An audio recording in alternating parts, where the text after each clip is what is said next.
It's just this. Just that much. That makes it easy to learn the rest of it.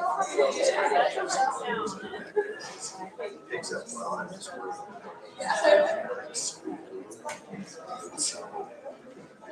I've got a live stream that's going to be set up right here too, so I'm going to kind of adjust it.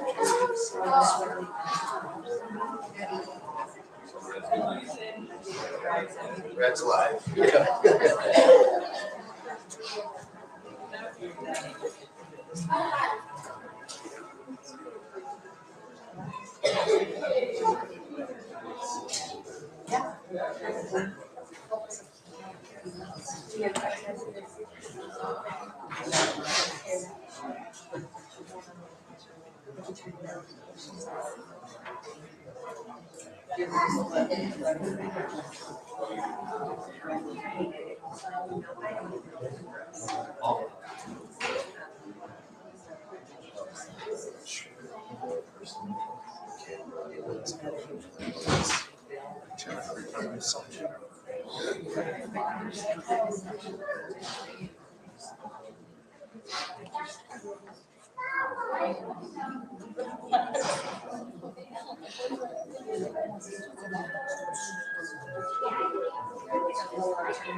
Test.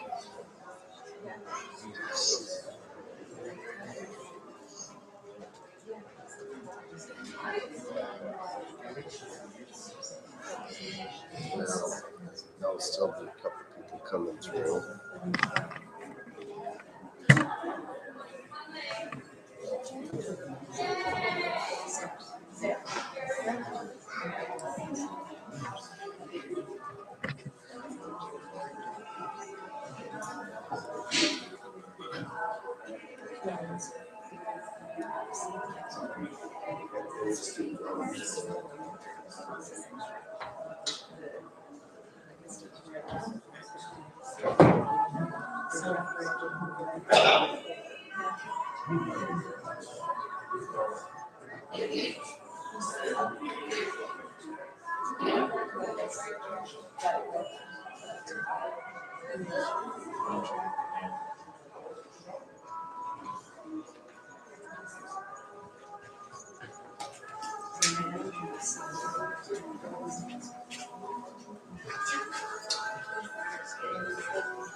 It's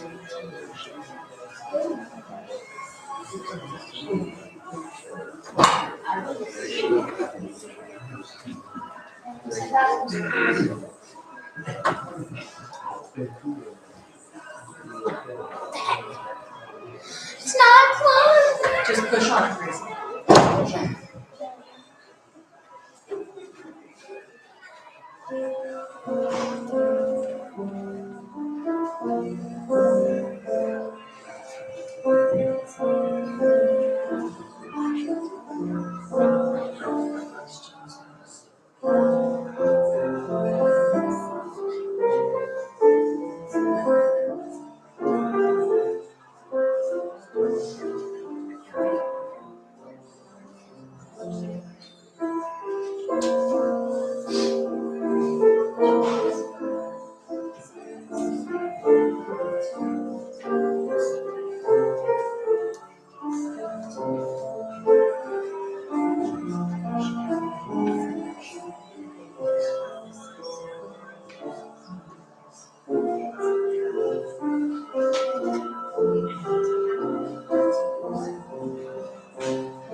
We invite all to please rise.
This guy might be running the camera that sits here.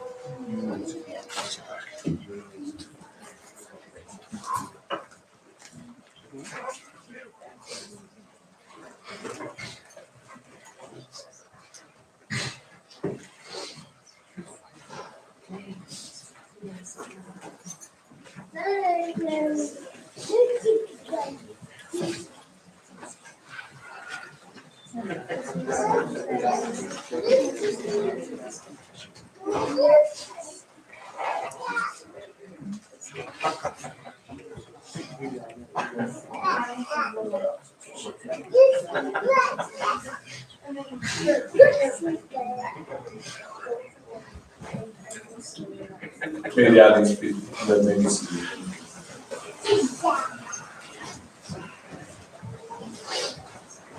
Brothers and sisters, thank you for joining us here today in honor of Linda Ida Lawrence Long, passed away on May 16th, 2022.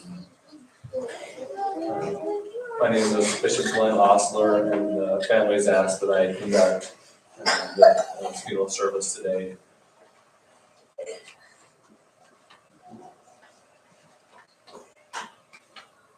It's an honor to do so. As Linda's bishop and friend. It's an honor to be a part of this service today. So thank you. We are grateful for Sister Sienna Davis and Sister Kayleen DeMassey with help with our music today. Sienna will be our chorister, and Sister DeMassey will be playing our music today. The family prayer was given by Brother Jim Wong. We'd like to open this service up by singing How Great Thou Art, after which they've asked their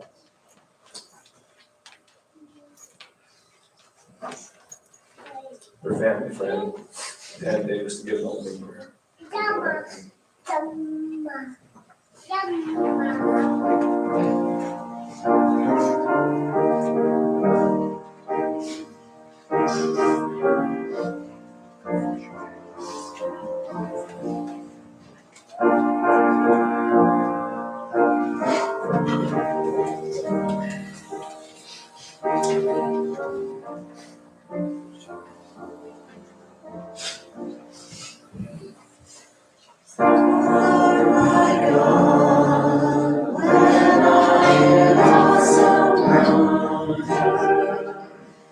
Consider all the thy hands have made.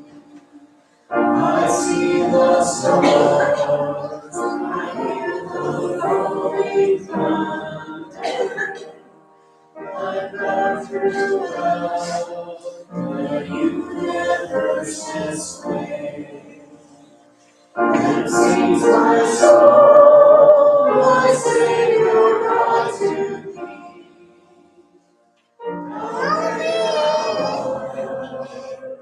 How great thou art. Then sings my soul, my Savior God to thee. How great thou art, how great thou art.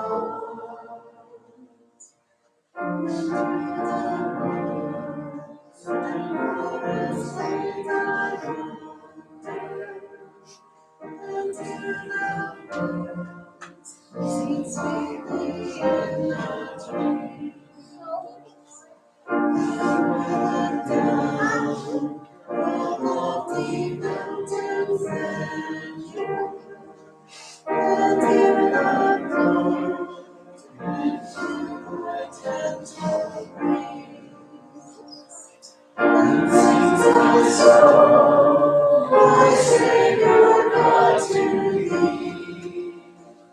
How great thou art, how great thou art.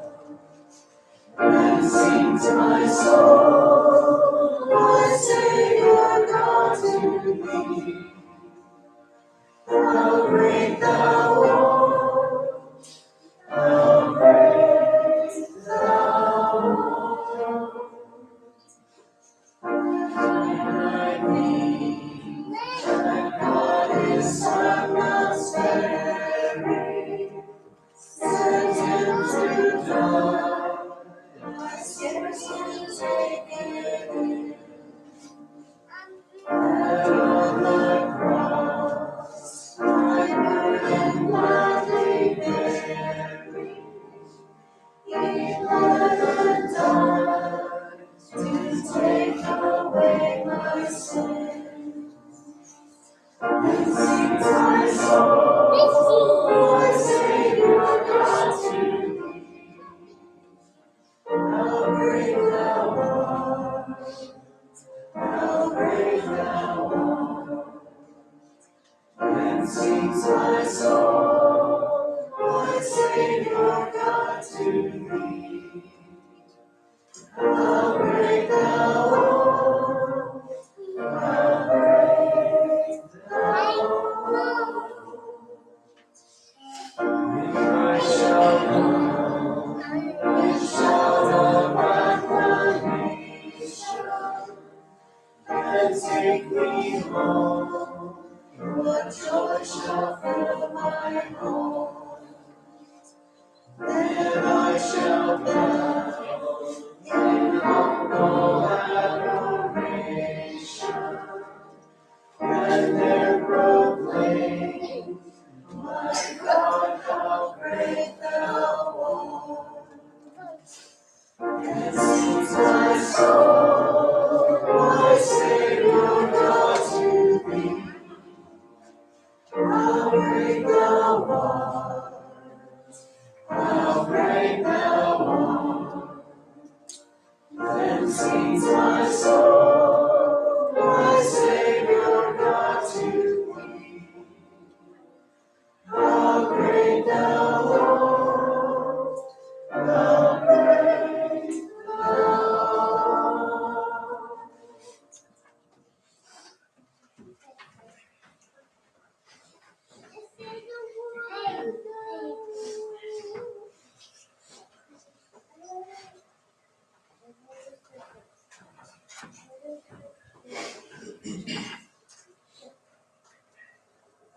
Our dear Father, we gather today in honor of Linda, and are so grateful for her authentic example of true love and care and concern. Grateful for her example of service and great love for others. As we are gathered here today, and as things progress and as days go on, we pray for thy blessings of comfort to be with family and those who she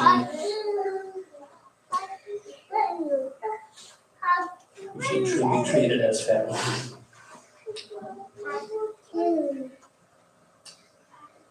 We pray for thy blessings and spirit to be with us this day as we honor her. And we express gratitude for thy power and plan that reunites us with loved ones and helps us to feel them close even when they have crossed the veil. We pray for that guidance and that comfort and that spirit to bless and comfort those who are in particular need of that at this time. That thou will be with them, and that that will guide them and strengthen them in taking the much good that Linda's example has brought to all of us. We're grateful for thy Son and the power that he has brought to unite and make good things last forever. And thank thee and pray for these things and ask for these blessings and favors in the name of Jesus Christ. Amen.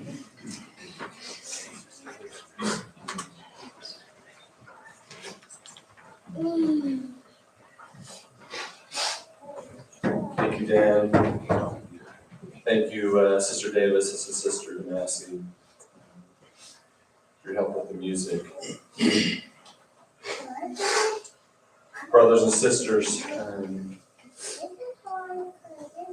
the program is, I'm going to announce the program as it's outlined going forward. First, we are going to hear from Zach, a life sketch and then some words from him. After Zach's words, we'll hear from Michael. And then after Michael's remarks, we'll have a musical selection from Christy. And we'll go to that point. Zach.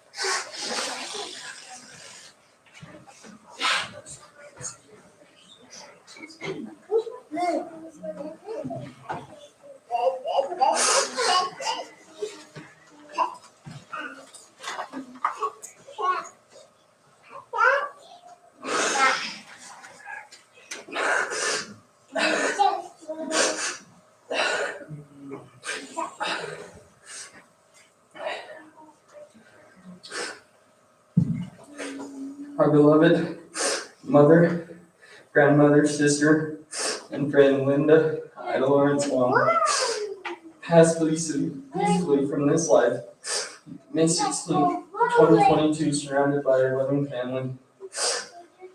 She was born May 10, 1951, to Sidney Arthur Lawrence and Ida Epstein Pace in Heber, Utah.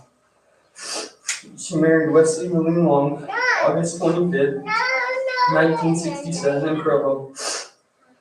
Their marriage was sodomized November.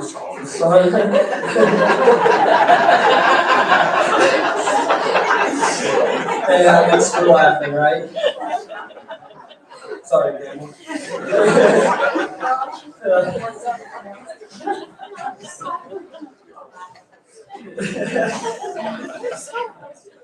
In the Provo Temple, she has remained a devoted wife even after his passing in 1993. We're sure their union has been like no other. After being apart for a long 29 years, Mom has missed Dad so much and talked often about the day she would finally be able to reunite with him.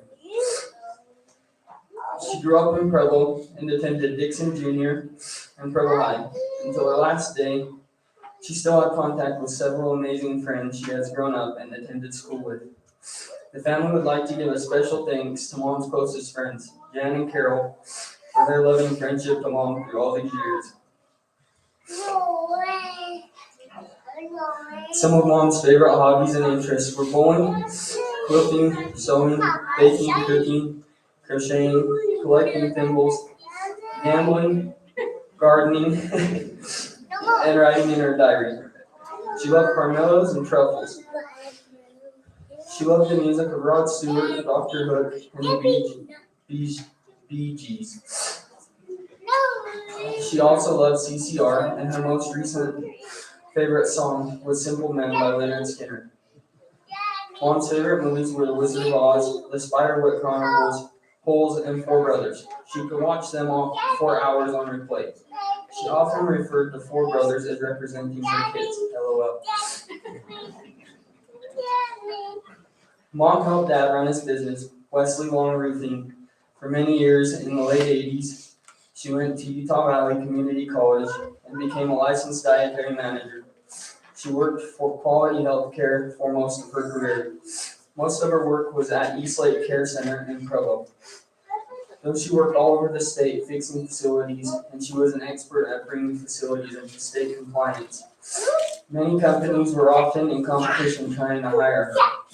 She looked at cooking and baking as a craft, and she loved creating and trying new recipes, especially with regard to therapeutic diets.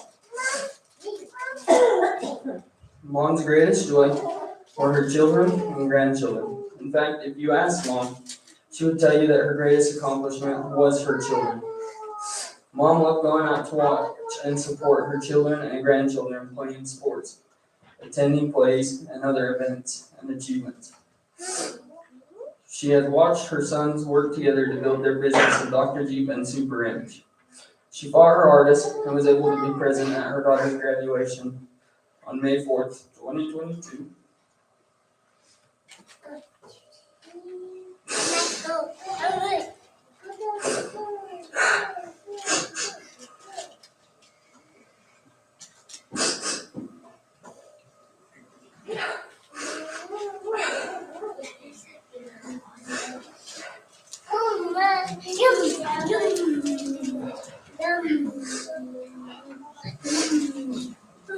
Mom loved being present when her grandchildren were born.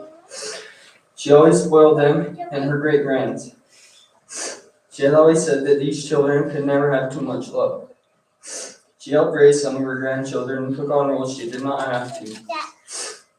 Mom loved helping others, especially her family.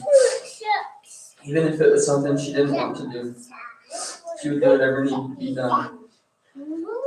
She is survived by her children, Jim and Elisa of Payson, Russ and Wendy of Provo, Christy and Michael both of Payson, her grandchildren, Curtis and Tasia Carson, Sarah and Jorge Mejia, Austin Long, Colton and Jeanette Long, Jordan Long, Zachary and Casey Winters, Skylar,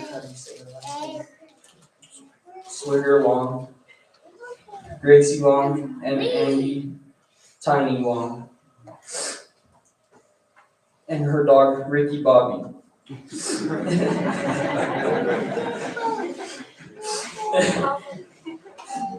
Great-grandchildren, Brylan and Emma Robinson, and Olivia and Xander Mejia. Mom was a bonus mom to many and considered Joseph Gonzalez as her grandson. She is also survived by her siblings, Sydney and Sandy Lawrence, Christine DeWitt, Tim Carter, and Karen Long, as well as many nieces, nephews, and in-laws.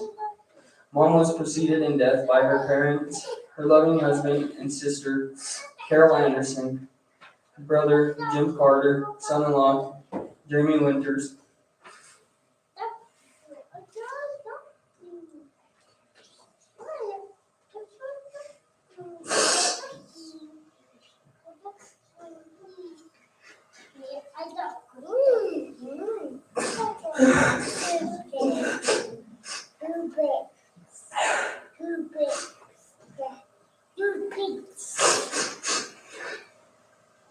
father-in-law, Wesley M. Long, mother-in-law, Renee Long, brothers-in-law, Gary DeWitt, Gary and Rick Long, and sister-in-law, Brenda Long.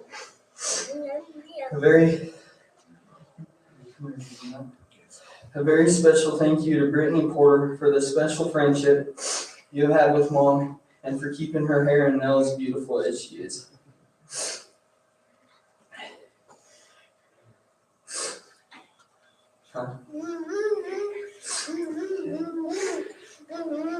Grandma, we're gonna miss you. You've been the rock of this family. Rest in paradise, sweet lady.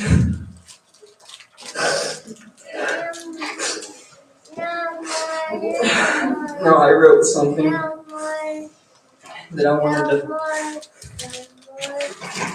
to say. Grandma Linda, I just wanted to start off by telling you you were the best grandma ever.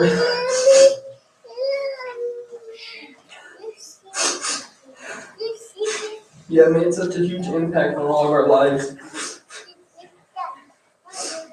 and all of us grandkids love you.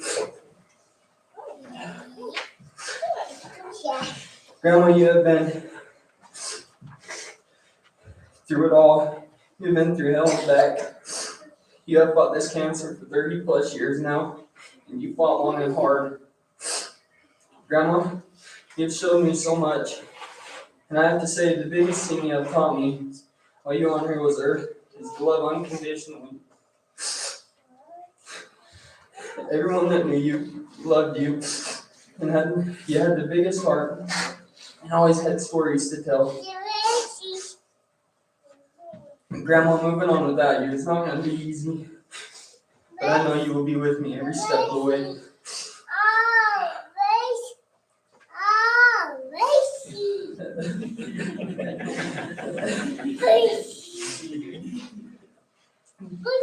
Before Grandma passed, she asked me to say a couple things. She wanted me to let her kids know how proud of them she was. Watching Jim, Mike, and Christy go through drug addiction like they did scared Grandma. She didn't think she was going to have them with her. She wanted you guys to know how proud she was of you.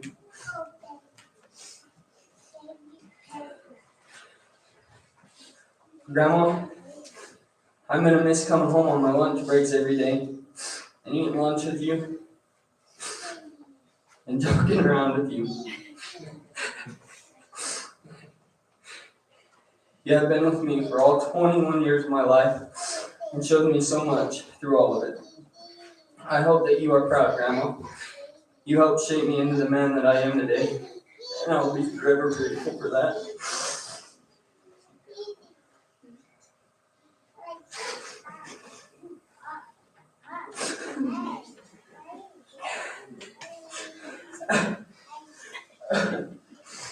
As I was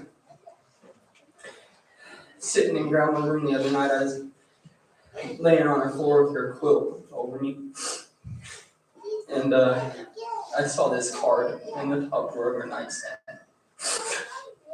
and I read it, and it reminded me of Grandma. You are an amazing, inspirational woman. Life has not always been easy, but you never gave up. You faced adversity with poise and resolve. You dealt with bad situations with courage, confidence, and tenacity. Life has not always been fair, but in your darkest hours, you found purpose and inspiration to go on. You made up your mind to make the most of each day and to spread comfort, kindness, and laughter wherever you go. You're not embarrassed to let those close to you envelop in you in their friendship and love. You seek beauty in your surroundings. You look for goodness in everyone you meet. You inspire others with your words and your actions, proving what a person needs and when they don't ask for it. You never feel sorry for yourself. You maintain your faith and hold your head high. You are an amazing person and an incredible friend. You are so much more than those around you than you could ever imagine. And we all appreciate and love you deeply for who you are. The world is a better place because you are here. You are a strong, beautiful, inspirational woman. Those of us who have the honor to be part of your life are truly blessed. Family was everything to Grandma. She loved all us grandkids and all our kids. And she wanted you all to know that.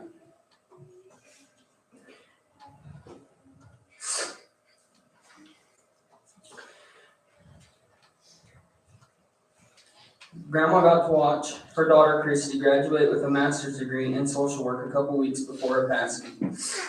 She was so proud. Grandma, I'm going to miss coming around the corner and scaring you and catching the back scratcher to the butt or getting the remote chucked at me and having to duck at the bottom of your bed so I didn't get knocked out. Or even better, the peach yogurt that you chucked at me when I came around the corner in the kitchen and scared you. And let's just say I was wearing that whole yogurt. It exploded all over me. Grandma, you helped so many people through your life and was always looking for ways to cheer people up and make others happy before yourself. And that's just how you were. And I love that about you. To my beautiful grandmother,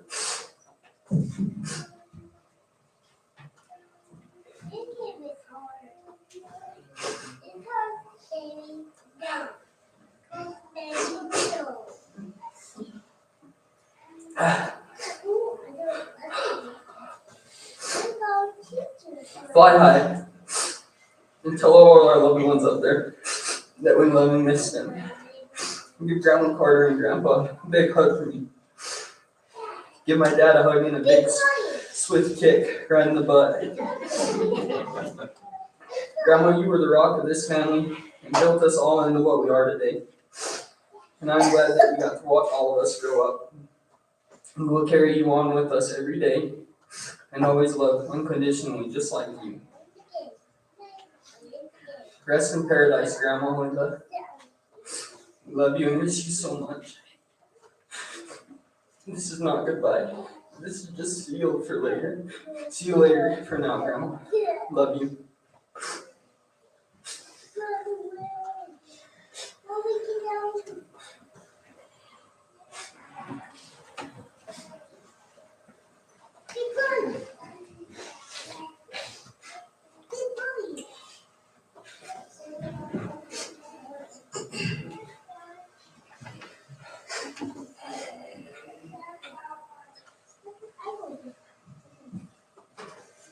So, I want to share my biggest life accomplishment with everyone.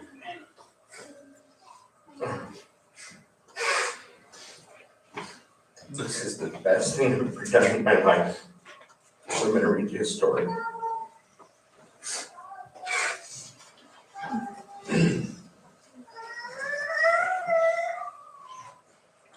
I'm not here to talk about me, but I want to share a few things about mine and my mom's relationship that will show her absolute love for her kids.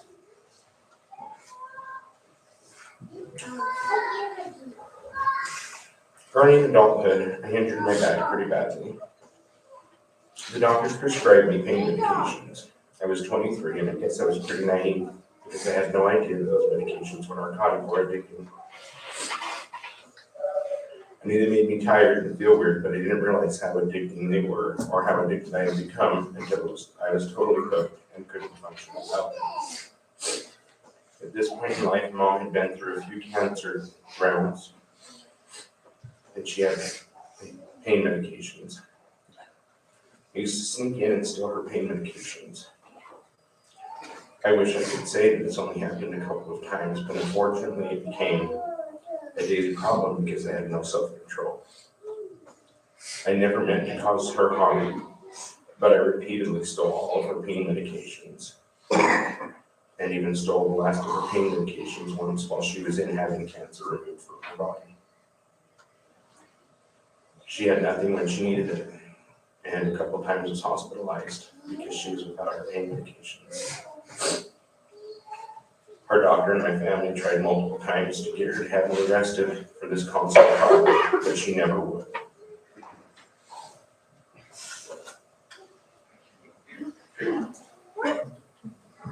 I know that she thought she could love me through it.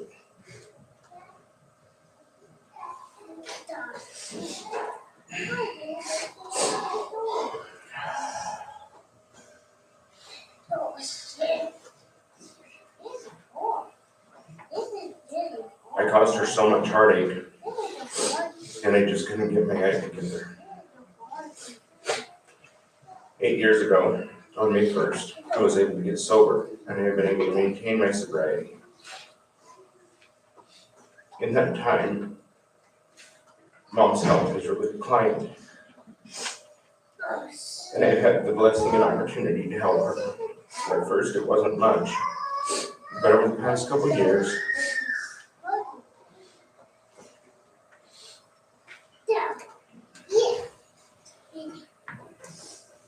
I would become her caretaker. I would take her doctor's appointments and run errands. I would set up her medications in their daily places and a lot more. There were a lot of times I would even have to go get her pain medications from the pharmacy. And I would often have to get them out and hand them to her because she wasn't able to open her bottles. In all that time, not one pill ever came up missing.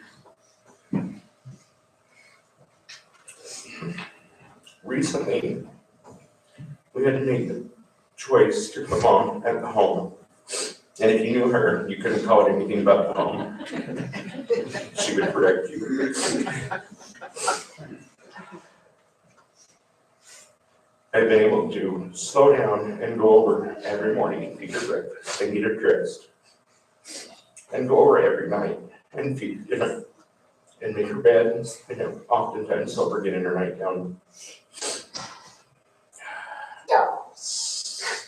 I would bring her to our family Sunday dinners, and I would take her other places as she could handle it. My siblings and family would try to help her, or even sometimes have them move in with her, because we all hated having her at the home. She would decline their offers, sometimes occasionally, politely, for her to live with them. She said, Michael knows what to do and how to do it. Again, the story isn't about me.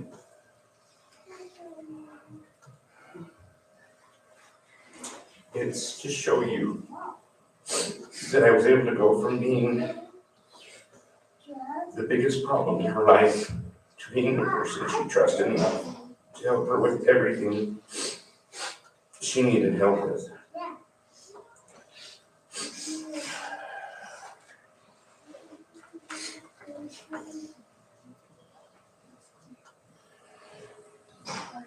These past few weeks have been truly amazing with her, and I could feel something coming and I didn't understand it. If you know me, you know I can't hear very well. And Mom would always get pissed when I would say, huh? And I couldn't have the TV on when I was there feeding her, but recently I was able to play some of the old music she loved, and I could hear her. And the past few weeks have been amazing like that. I truly felt this coming and was able to make a few recent days pretty special for her with the effort of my whole heart. She would tell me, son,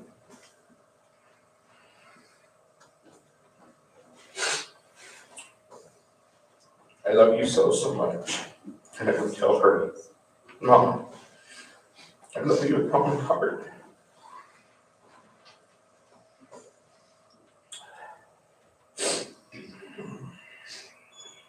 In the end, I can stand here and tell you that I know with my heart and soul that my mom knew how much I loved her. And I know she loved me. My point with all of this is that it's never too late to really show someone they matter. And it's never too late to become a better person. It's okay to get tired, but always do your best. I am so grateful to have been able to be the comfort to my mom that I have been. And I can't express the comfort she has been to me my whole life. In closing, I'd like to ask a couple of favors. One, if you're lucky enough to still have your mom here with you, please call her. Tell her she's beautiful and that you love her.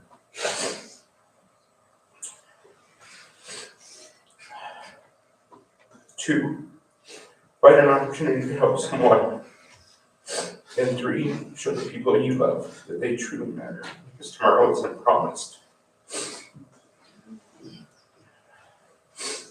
I was going to break down the meanings to this song, because I know it would have been inappropriate, but I never explained it to my mom what it meant, and I never let her hear it. She's going to sing a song that means the whole world to me. And it's myself, my mom. And I want to share with everyone this picture because the other morning I was freaking out. I couldn't find any pictures with me and Mom because I'm not very photogenic. I always look like the guy from the Goonies when I smile. Casey snapped the shot and I didn't know. And I can't tell you guys how important this picture is to me.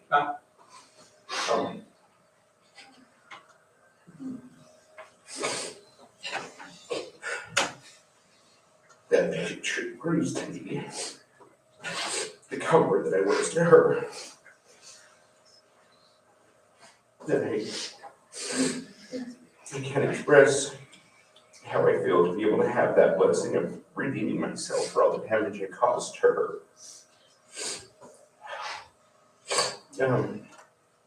Anyway, the song is going to say this for me to my mom.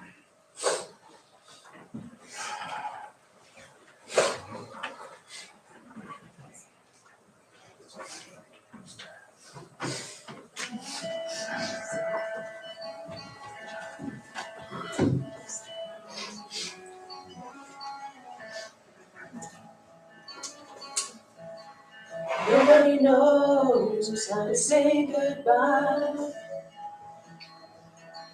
It seems so easy till you try. Then the moments pass you by. Nobody knows how to say goodbye.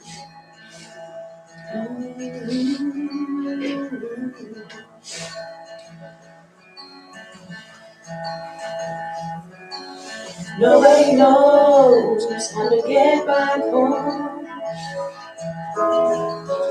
We set out so long ago. Search the heavens and the earth below. Nobody knows how to get back home.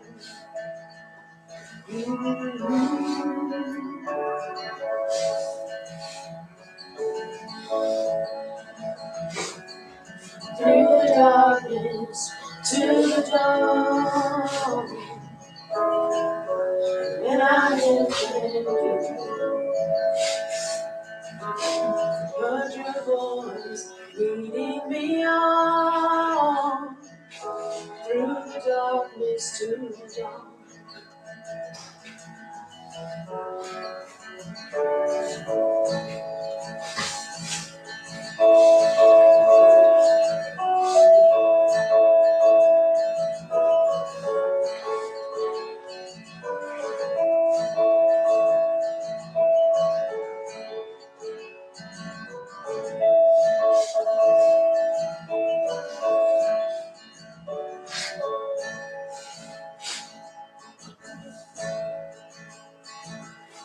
Love is deep, it's always long. It roots my feet to feel. Beats my heart when you are gone. Love is deep as a road is long.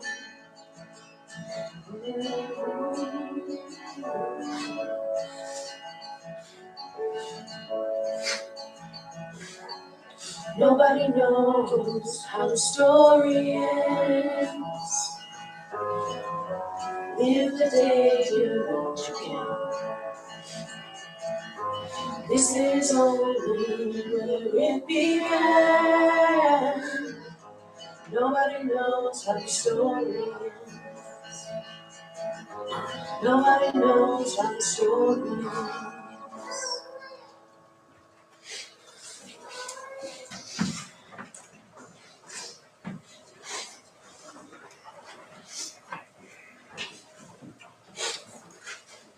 Thank you for that.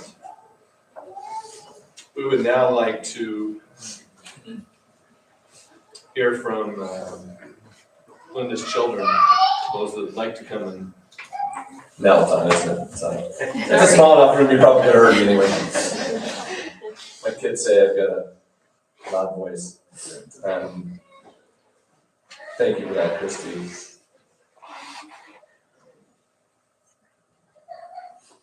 I'm going to turn some time over to Linda's children. Those that would like to come up here and give some remarks can do so. After the kids have said their remarks today, we're going to open it up to the grandchildren. Those that would like to come up and those of the grandchildren like to come up. After the grandkids have had a chance to come up, we'll have another musical selection by Christy and Dancing in the Sky. And then after Christy's song, we'll have an open mic. Let's go to that point. Let's go to Christy's song. We'll turn the time over to the kids. If they'd like to come up, children and spouses, and come up and give your remarks.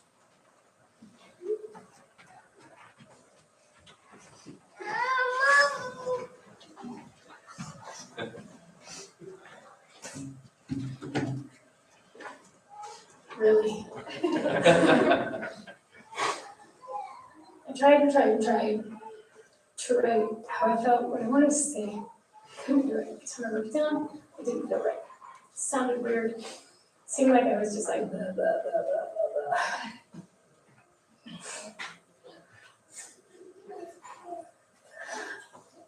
I've been a part of a long family for almost 27 years.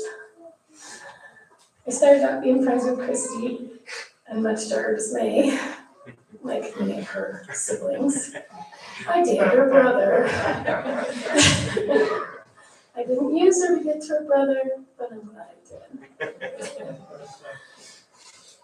did. In Thanksgiving time in '95, Russ and I were still just friends. And my grandfather passed away right before Thanksgiving, and my whole family had to leave, and I couldn't afford to go. And Christy said, I'll ask my mom if you could come. I said, well, it's okay. She's like, no, I'm going to ask my mom if you could come. No hesitation. No, I don't even know her. I was invited to Thanksgiving dinner. I've been a part of the family since that night. And that woman made me feel loved and cared about unconditionally until she found out I wasn't leaving. Linda did love everybody unconditionally. She had a heart of gold. Like a lot of people, when people pass away, they put people on pedestals that maybe they don't quite deserve to be. This woman built that pedestal. But she put me through hell. I didn't feel worthy to be addressed. And I know she loved me, but she put me through it. When Russ and I, one of the things about Linda was, I learned just from talking to her is respect was kind of a big thing for her. And she kind of felt she didn't get that respect sometimes from her boys, from girlfriends would stay the night or they'd have parties. And Russell got really sick one night when we were bowling. And I told him, I said, I really want to stay with you, but I have to do something first. And I went upstairs and I asked Linda, I said, he's really sick and I'm really worried about him. Are you okay if I stay with him tonight? She told me yes. She gave me a hug and thanked me. Because nobody had ever asked her before, you know what I mean? Because she was so open and loving and caring, we all took advantage of the fact that we could get away with just about whatever we wanted. And from that day, we just, I would just be respectful and stay if I asked. And then I moved into her house in October of '96. And I don't think I was there long enough to realize I had gotten pregnant. And when I found out I was pregnant, Russ and I went to tell her. And Russell was really excited about the pregnancy, and I was excited about the pregnancy. Linda was not excited about the pregnancy. She does love her grandkids more than anything, but she'd been hurt. Her heart had been hurt, and she didn't trust me yet. Could she trust me with this little baby not to hurt her heart? And we sat and we talked about why she didn't trust me and how she felt about me. And what she told me was, well, you've been married twice before. But then we got to the heart and nitty-gritty of why I was married before. And we realized that we connected on a level that went far beyond just being a mother-in-law, daughter-in-law, pregnant with a baby. We had shared trauma. We had shared past. We had shared history. And from that day on, she was an integral part of my pregnancy. I would lay on her bed, and the baby, she'd put her hand on my belly, and the baby would move wherever her hand went. She would move. And I promised her that she said, I am afraid to lose another grandbaby. And I promised her I would never, ever take a grandbaby from her. She was there for all of my pregnancy. She was there through all my deliveries. Her and my mom stand side by side, which is a blessing in itself. Sarah was born in July. I was there. July of 97. And when Linda held her, I let Russell hold her, and then I said, give her to your mom. And Linda put her in her arms, and she started to unwrap her. And then she started to cry. And Russ and I looked at her and we're like, Mother dear, why are you crying? She says, this baby has your dad's birthmark. And I know he sent this baby to heal my heart. And she did. And she loved fiercely these kids. Every one of them. I mean, Sarah has a nose ring, and I can't tell you how many times Linda has wanted to pull that nose ring out of her face. And she told her grandma, she says, keep giving me crap about it, Grandma, and I'm going to give you one. But this is the thing, there's a mutual love and respect from all these kids. And then over here, I think the basket. One of my favorite things that I love about my mother-in-law, and she was so much more than mother-in-law.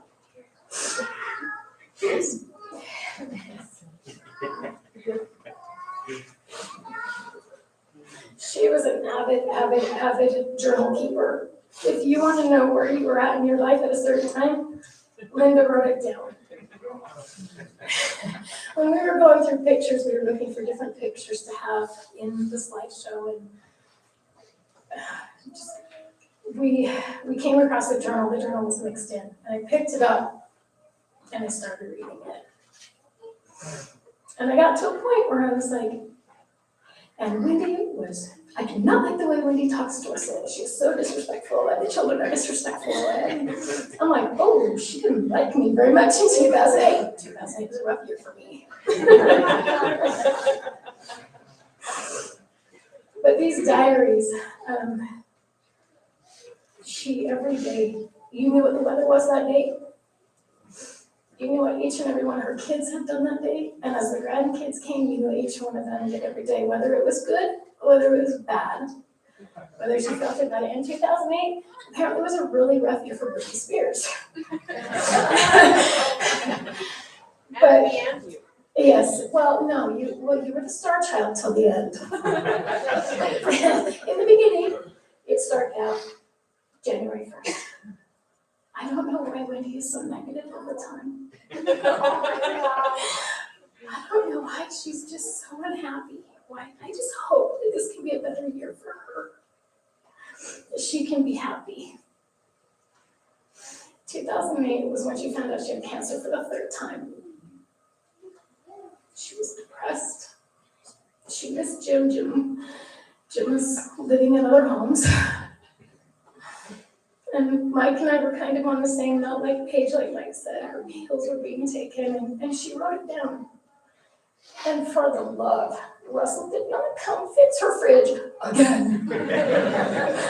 But Christy started school in 2008.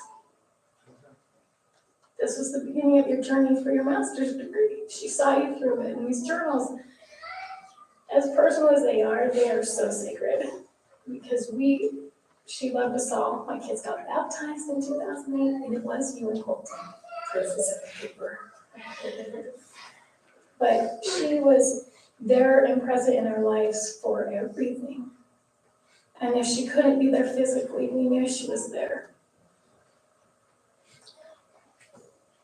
Russ and I went through the temple in 2009.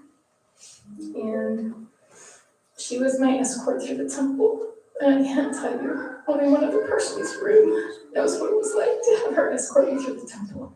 So to be able to put her ceremonial was on her and be a part of that, I'm forever grateful for her. So thank you.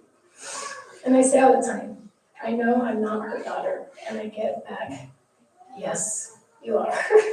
So thank you for sharing her with me. And she was funny. Oh my gosh, she was funny and inappropriate. And they have some stories, but the problem is I don't think they're particularly appropriate to be reading. Christy, I will read it if you want me to, but I just don't know how your bishop's gonna feel about it. You want me to read it? I think you should. Hold tight. Hold tight. One of my funniest memories with Mom is when I convinced her to ask the Schwann's driver for tuna tacos with liquid onions, and she did it. The driver looked at her and said, I'm not even going to touch that. And he walked out to the rest of her order, and she realized that what she just asked for. And Christy said she about died because she was going to kill her and knew if she would have caught me that day. She would have. Oh, Mike sent me some words. So Mike and Linda, there were things that Linda would say, and Mike's like, Mom, that's another word you can't say to Mike. Let's just say body parts. Acts of body parts. Just things you didn't want Mom to be saying. One of the things that she would tell, she had told Elisa, and she says, I have to be careful because my kids narc on me. And they would. We have a picture Mike sent us of her getting caught getting out of bed at the care center. She wasn't supposed to. He snapped the picture. He said it's all of it. Busted. Busted. Yeah. Yeah. She was silly. She was funny. The other thing that she would say on the regular is toward the end when she was starting to get really sick and we knew that we're starting to lose her. They put her on Ativan for anxiety. And man, we hated the Ativan side of things. But she's like, man, those pills knocked my dick in the dirt.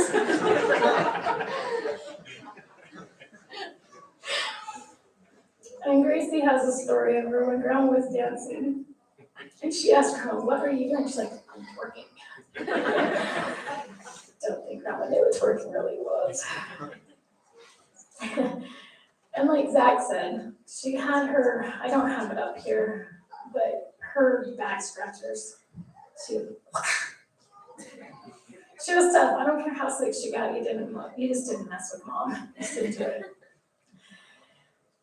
So some of Casey's favorite things she'd say should be, and I've heard her say it, mostly put on a damn shirt. Put on some damn pants. The boy runs around in his underwear everywhere. And then, I'm not saying this word, but she's like, I don't effing swear. This woman was pure as pure could be. And she didn't cuss a lot. So when she did, it was about as funny as listening to a toddler swear. So, yeah, she was great.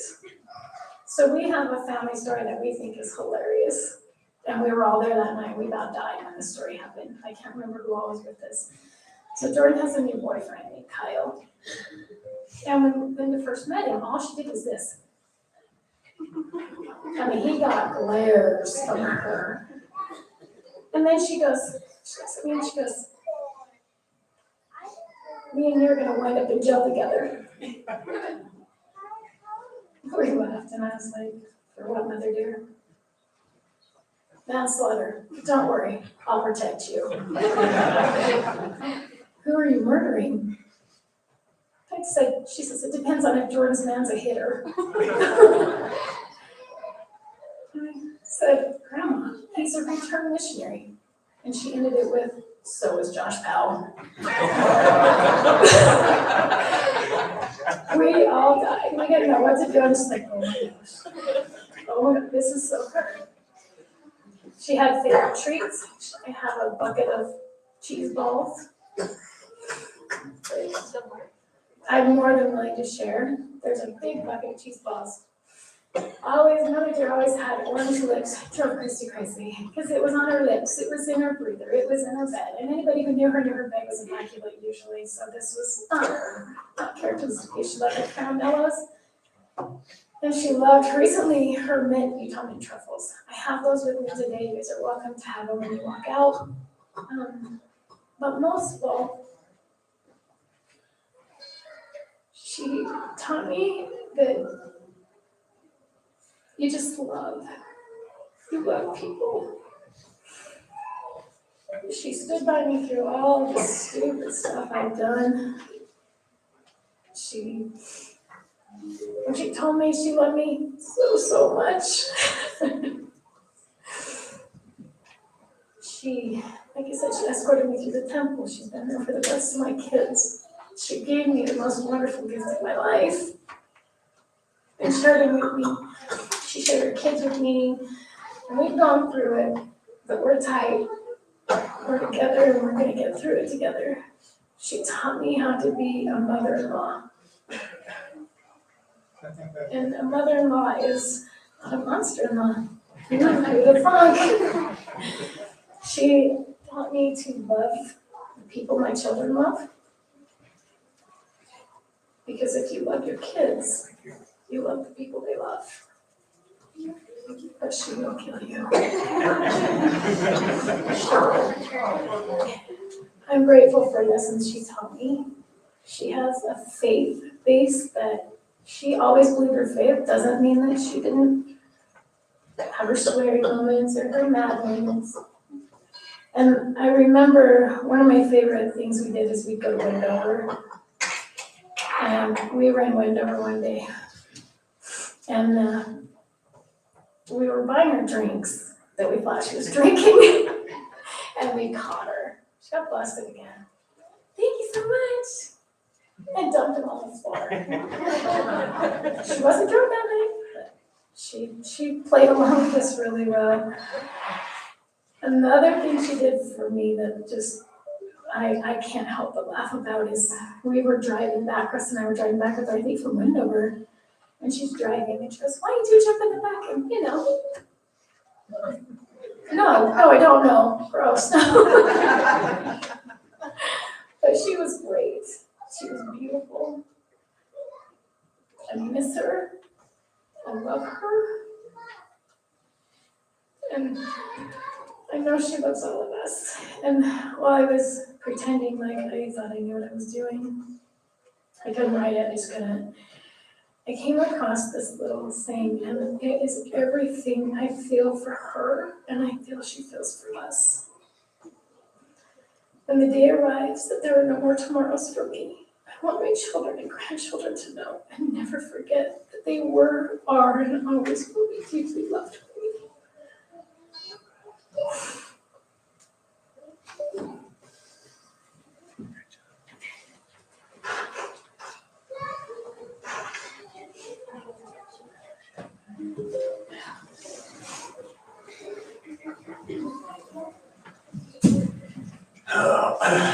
Thank you all for being here. I had to write my stuff down. Yeah, she loved you. I want to tell you, this has been pretty hard for me.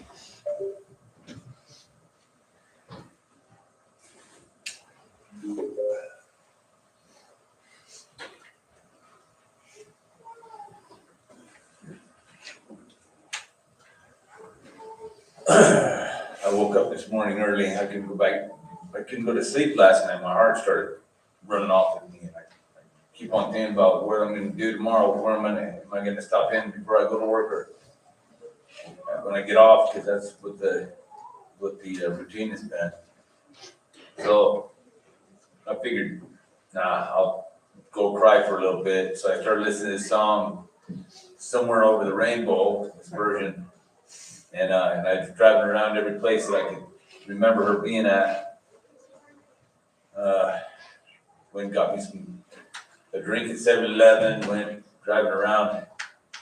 I listened to this song twice, crying my face off, and finally I pulled into the care center where she used to be. And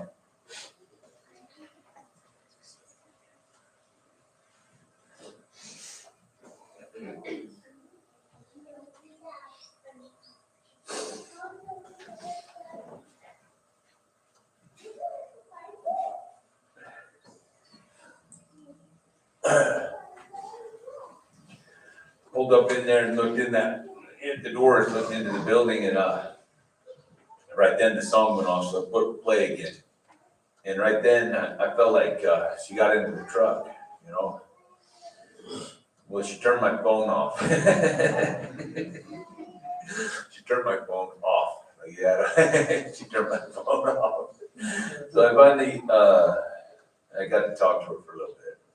You know, I've come a long ways from where in my worst days, I believe that she's with me here today, not here in this body, but like here trying to whisper in my ear, kiss me, or hold me, or hug me. I don't believe that she's gone forever. I feel like there's a curtain and I can't see her. And I've had a chance to make a few friends that are to do with the church, you know. One old boy is a sealer here in the temple, and he told me, you can holler in there. You can talk to her anytime you want. And if you're worthy to hear her, you will. So that's kind of sticking with me, you know. To be my best person is what I try to do every day anyway. Anyway, I wanted to take some time to talk about my mom. Some of this will be about me, but I feel like it'll explain what kind of mom I had, what kind of mom I have. She raised us all with unconditional love. She loved me even when I made poor choices. It caused me not to be with her, you know.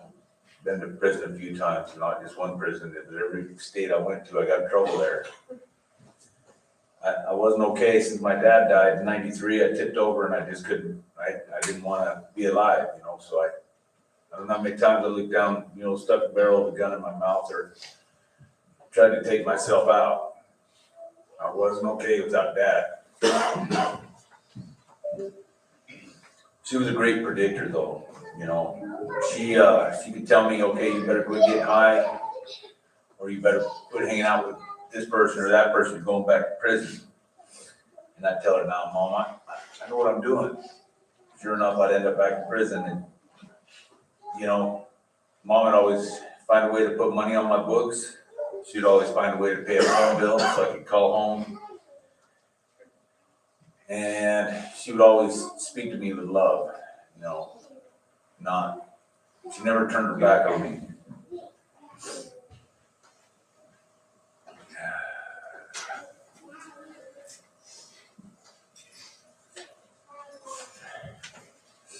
She never gave up on me. I can't count how many times I disappointed her, how many nights she stayed awake wondering if I was going to be alive or if she'd ever see me again, due to the lifestyle I lived. She never gave up on me. My mom was like a freaking grizzly bear. I'll tell you this story. Me and Russ in our old neighborhood, we were bullies, you know.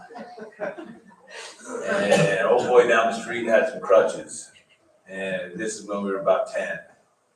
So we ran home, told my mom he tried hitting us with his crutches. Dude, my mom was so pissed. She stomped down the road and she was going to rip this dude's head off. And I felt bad for him. Dad calmed her down long enough for the guy to say, because he was like, no, I would never do that. He got to tell her the real story. And the real story was that we were bullying his kids and he ran us off. So when we got home, my butt cheeks were red for weeks. She didn't like a bully. My mom did not like a bully. Yeah, he scared us off because we were trying to take his kids' toys away from him. Mom and dad loved each other so much. They always kissed everywhere. They always danced around the house like teenagers.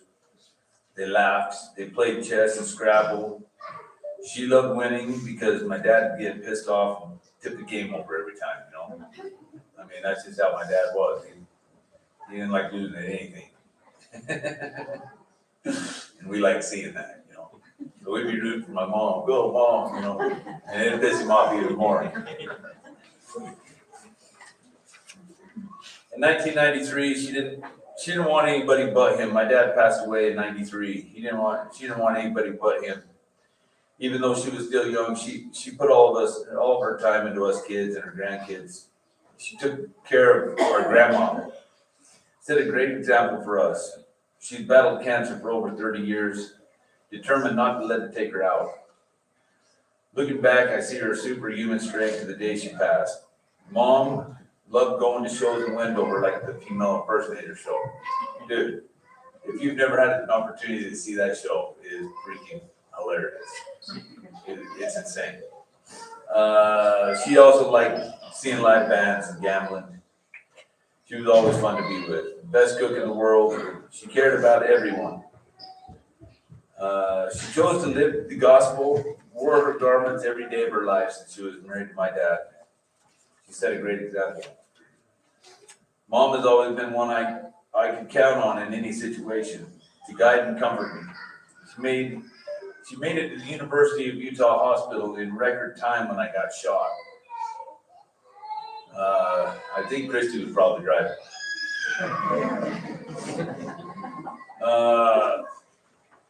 Making more poor choices. My mom was there to comfort me. She didn't want anything happening to her boy, you know. She cared for me every time I got a broken bone or got hurt. She could never understand why I did crazy things. She would often ask me, why do you do that? What's wrong with you? She stuck by me. She never complained. I regret not spending more time with her.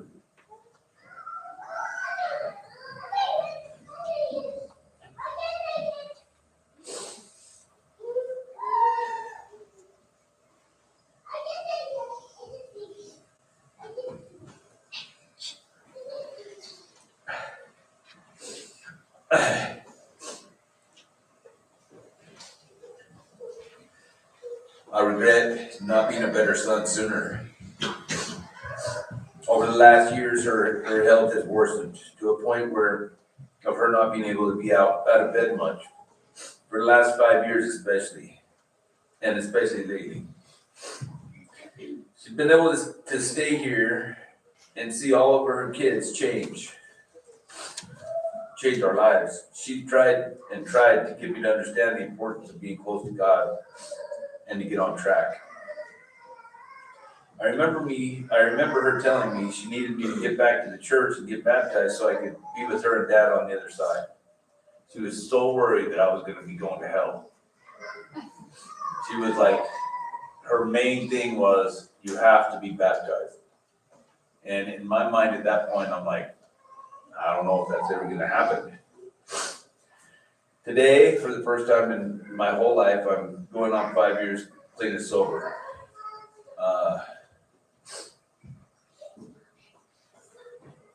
Since age 10, I'd always find a way to sneak into the alcohol or get high or do whatever. I'm baptized. I hold the priesthood, and I look forward to being sealed to my wife and baby in the temple.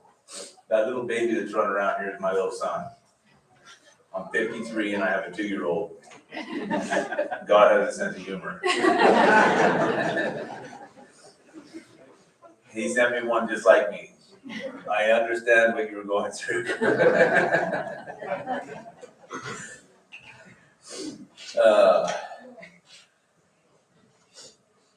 She's been proud of me and has been at peace knowing that I'm finally okay.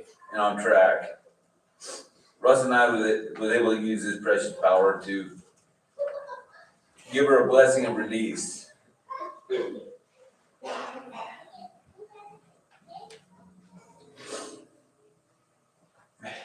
And let her know we was gonna be all right. And then she could go, you know, she's been struggling for years.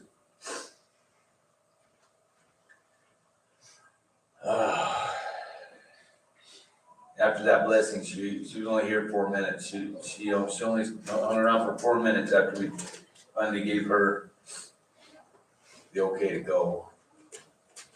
After a lifetime of holding on for us, we got to hold her until she was gone, just like she deserved. She's seen our worst days. She also watched us get to our best days. Thank God she was here for my little son to love and to love on him. He told us when Dad came for my mom, I didn't understand what he was talking about because my mom wasn't even like, she was fine. He come running in the bedroom and he says, Grandpa, he says, Grandpa, you know, so I said, where? He's in there. He says, he's trying to grab me to take me in there. I said, what's he doing? And he says, flowers. And I said, who's he with? He said, Jesus. So finally, I let him grab my finger and take me in the other room, and he looked all over the room trying to find my dad and Jesus.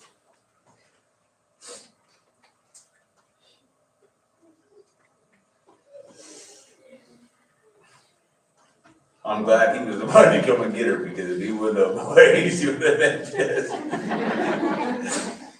Yeah, I'm thankful for my parents. My 2-year-old don't have the ability to lie or make things up. He's 2. He just barely knows how to talk. When Mom was taken to the hospital in February, they found cancer had been growing into her esophagus, causing her to choke on things. They told her she would not be here for too long. And we'd heard that same thing 5 or 10 years ago. So we figured the doctor was still dumb as hell. You figured that. Yeah. Yeah, well, I figured. They told her she'd die in 6 months, 10 years ago.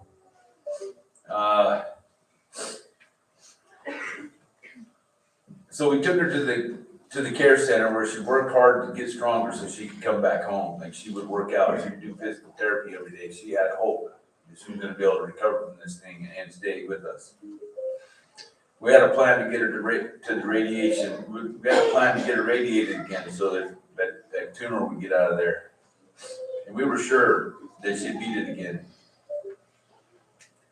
The day Mike and I took her to the radiologist, he told us, I can't give her any more radiation. It'll burn a hole and cause a hole and it will kill her.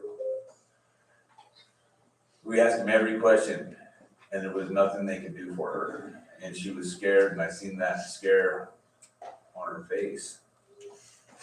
But our next ace was the chemo doctor. When we talked to him as a family, then he let us know that chemo would only take away her quality of life and not prolong it. So she was super scared at that point. And so were we, you know. It made us all sad, but gave us a chance to be here and love her and love her through it. She told me to make sure to take care of Mike. Because he was going to be lost not being able to take care of her. The care center helped her out. Helped her be in better condition, helped her enjoy every last day with us. Plus, she made friends there and was helping people understand their jobs there. She was, you know what I mean? Dude, and she was bullheaded, so if you didn't understand, she'd sit there with you till you did. You know,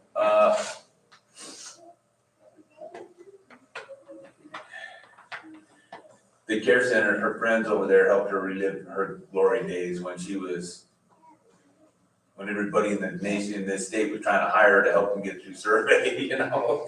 And she was able to relive them days and it made her happy. And I'm thankful for her back.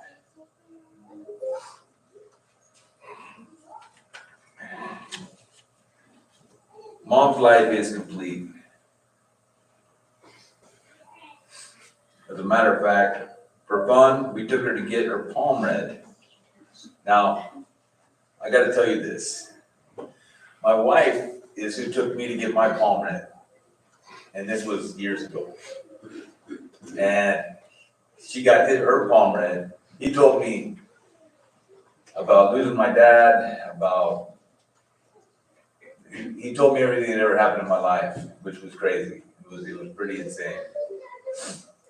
He told my wife that she would be pregnant when she was 26. And we weren't even really like super involved at that point. Sure enough, at 26, she was pregnant. Our baby came when she was 27. We got my mom's palm read, and when he read her palm, he looked at it with a somber face, glanced into her eyes, looked at it again. There was nothing to read. She don't have to come back to this place. He said to her, "You're the only person I've ever seen in my life, in my whole time of doing this, that don't have to come back here." He didn't tell us how long she'd be with us. He couldn't tell us if she'd be in good health. He couldn't read because there was nothing to read. And that's pretty impressive, you know. My mom, to me, was and always will be the perfect person. The perfect example of pure love.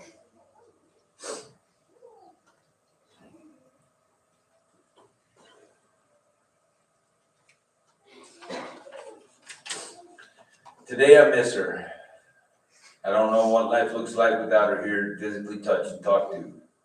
I don't know what life would be like not being able to get on her nerves, because I do that daily.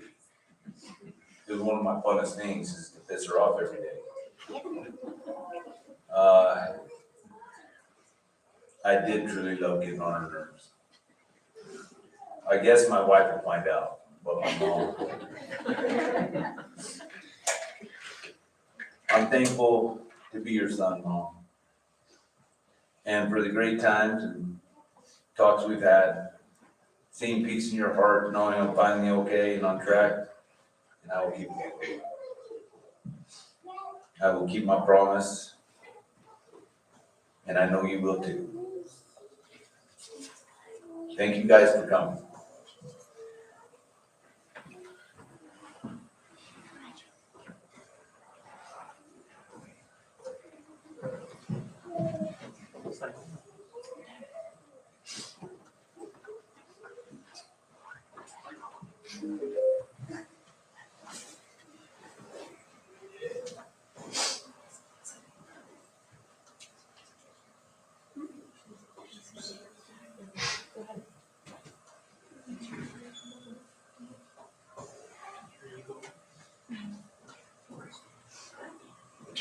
Ross, are you getting up? I was gonna wait, but I want to stand up here and tell you how wonderful and amazing my mom is. She's the most amazing, beautiful person I've ever met. She's my hero and will forever be. I could go on and on about her all day. However, she had something different in mind.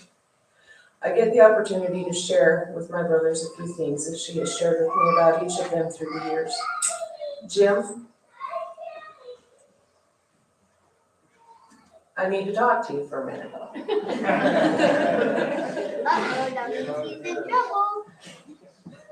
There you go, getting on Mom's nerves again. Mom has been so proud of you and the man you have become. She has some really great memories of you when you were just a baby, your mischievousness growing up and never knowing what to expect from you. One thing was for sure, Mom knew you could not keep a secret. Mom worried about you a lot through your early adult years. Actually, all through your adult years. She never loved you less. I think she loved you more. Mom was always so worried that you would feel unloved, and she used to ask me for ideas on how to show you more how much she loves you. When Mom got to watch you get rebaptized, that was one of the proudest moments in her recent years. She was so happy that you were able to marry Elisa and have little Andy. Since she has been at the home, she has really looked forward to your daily visits. Recently, Mom told me often that she felt like you were in a place in your life that if she went, you would be okay. How special is it that you were able to give her her final mortal blessing? I hope you hold on to that forever, and what a special experience that was. Russ, Mom has always been so proud of you. She appreciated that you didn't get into trouble like the rest of us. Mom loved the way you could wheel and deal. You reminded Mom a great deal of Dad. Growing up, you were definitely Mom's boy. Mom is worried about your health, and she doesn't want you to have stress. She hung on for a long time because she was worried if she went, you would get sick. Mom loves you with her whole heart. She was very proud of you and the way you built your Dr. Jeep business. Mom spoke a lot about your high integrity. You get that from her. When Mom needed true honest feedback, she'd call you because she trusted you and your guidance. As I told Jim, hold on to the memories and the experience close of her blessing as she left. She knows you're going to be okay. Mom wanted and looked forward to getting the first ride in the truck when it's done. Put her picture on the seat, and the two of you will still take that first ride when the truck's done and the time is right. You'll know. And Russ, don't push her away. She wants to be close, and she will help you see that heaven is real. She wants that for you. Michael, Mom appreciated every bit of care you have given her. Mom felt that you were cheated out of some special childhood experiences because of losing Dad so early and her having to work so much. Mom knew that you held a lot of guilt for some of the experiences you had with her in your 20s and 30s. Mom doesn't want you to carry that anymore. Mom appreciated the relationship you two have built with each other during these past 8 years. Mom is so proud of you. She loves you and she appreciated the sacrifices you made to help care for her. Some of your recent car rides made her feel young again, and I won't lie, she just sometimes thought it was funny to spit in those tissues because it made her stomach. Mike, you became who she trusted most. You were comfort for Mom. I tried to pick her up last week and lift her into bed, and she wouldn't. She said, I'm not doing this. You are not picking me up. Only Mike can do that. And she firmly planted herself in the bed so I couldn't pick her up. She knew you were strong enough, and she thought I would drop her. Mike, keep Mom close in your heart. And above all, Mom always wants you to be true to yourself. Strength, integrity, honor, and service, these are characteristics that came from Mom. All of us have them. Mom will always be with us. She will be with all of us. She will not be at the cemetery. She will be in our hearts and in our homes. Mom is free. She isn't hurting and suffering anymore. She needs us to know that. She let go because all of us are in places in our lives that she knows we will be okay. She knows we will stay close with each other, even though you guys really can get on my nerves sometimes. To Mom's grandchildren, she loves you beyond words. She has been proud of each of you. She appreciated the efforts of y'all going and seeing her at the home. Remember her unconditional love. Teach your children about her and keep her memory alive. Remember, you can accomplish anything you want to in life. She will be there to help guide you. Wendy and Elisa, she loves you like you're her very own. You've both brought her so much comfort in knowing that her sons are taken care of. And really, all of us. I couldn't ask for a better sister-in-law.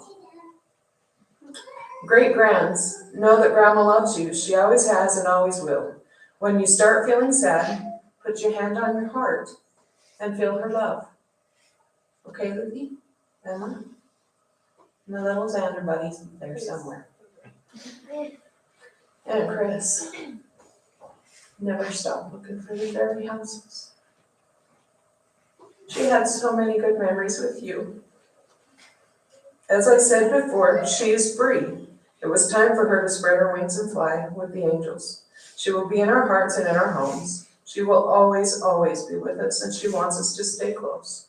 She knows we will. She knows we will all be okay. Never forget her love, true unconditional love. Mama, You are my best friend and my hero, and I am so grateful for the time and memories with you. Rest in paradise, Mama, I love you.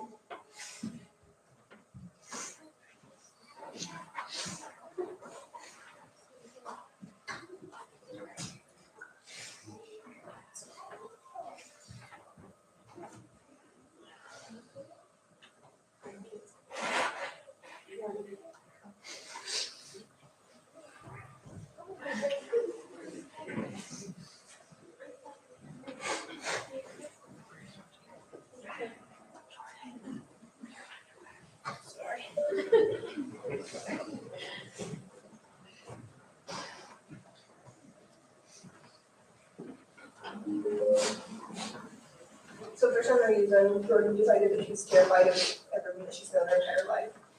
So, she asked me to tell her story for her. Was it the day before the movie? So we took our grandmas on a date, and went and saw a movie and took them to lunch. And Jordan was driving, and she did find a way to hit every damn pothole. And I was just, wow, takes a real good driver to hit every pothole. And it just really speaks to who she was as a person. She was so genuine and so kind, and she was such a smart ass.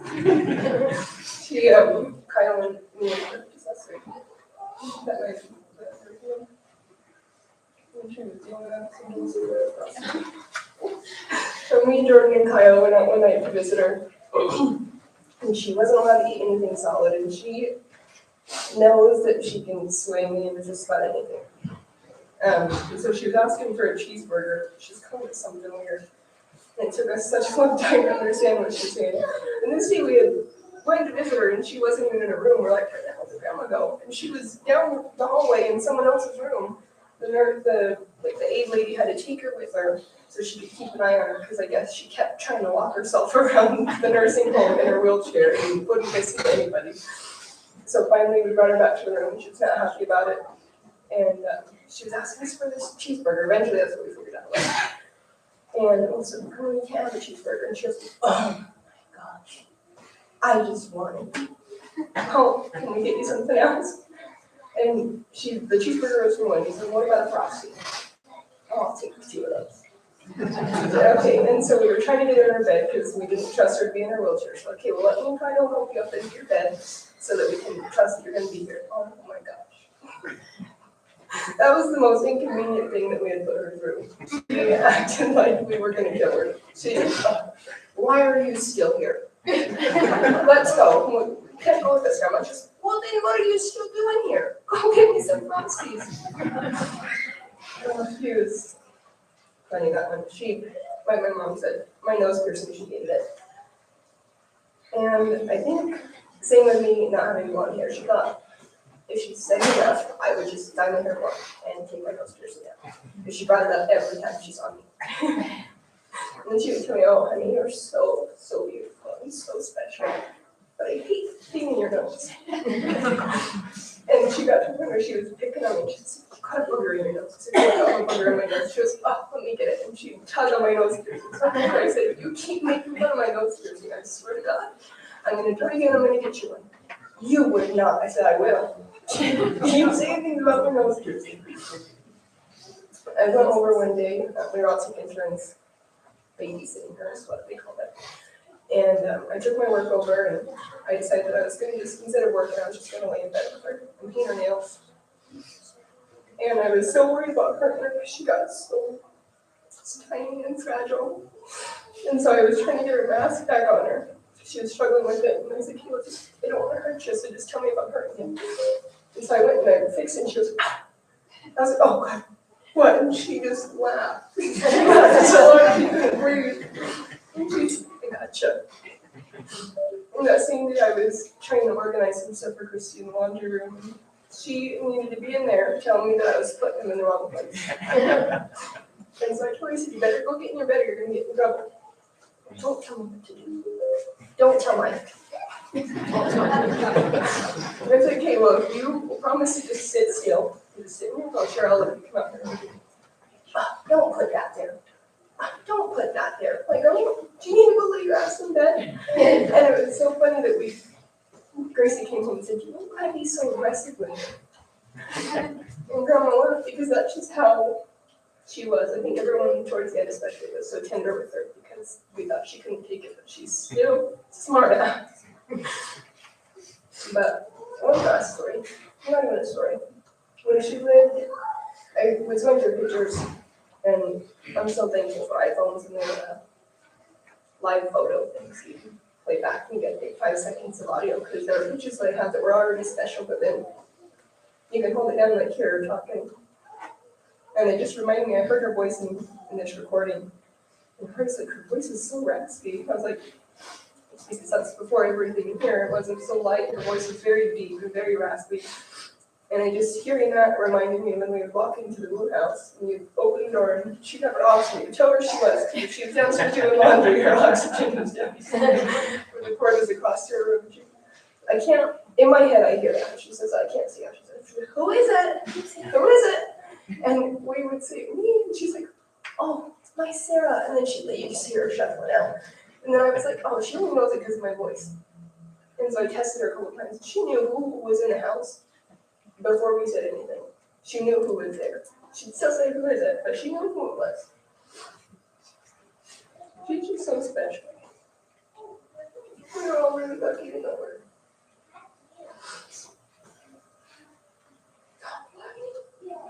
You can hide behind this thing. I got the ugliest cry face. So, I joked with Jorge saying I don't know how I'm gonna have any confidence moving forward. She reminded me that I was so special every time she saw me. Every time she saw me, she would hug me and say, you are so beautiful and you are so special to me. I know she did that for all of us.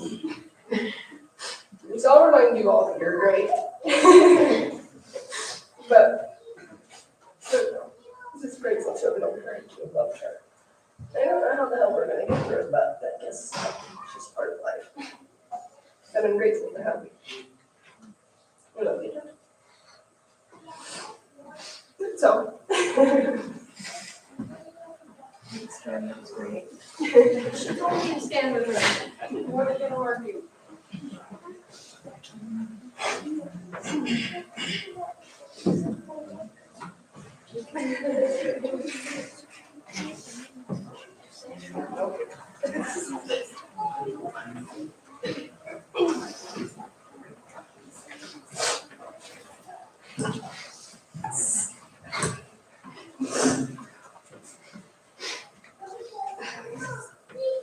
So I'm officially new to the Long family this Monday.